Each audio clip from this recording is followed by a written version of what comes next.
আউযুবিল্লাহি মিনাশ শাইতানির রাজিম। বিসমিল্লাহির রহমানির রহিম। প্রিয় ইসলাম পাগল মুসলমান ভাই ও বোনেরা, আসসালামু আলাইকুম ওয়া রাহমাতুল্লাহি ওয়া বারাকাতুহু।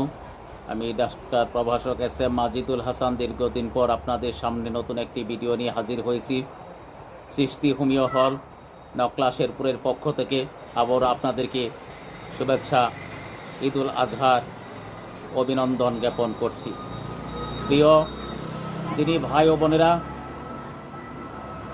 আমি আজকে অত্যন্ত গুরুত্বপূর্ণ একটা বিষয় নিয়ে আপনাদের সামনে উপস্থিত হয়েছি। সম্প্রতি লক্ষ্য করা যাচ্ছে আমরা দীর্ঘদিন নানা ধরনের জটিল ও কঠিন সমস্যায় অতিবাহিত করতেছি।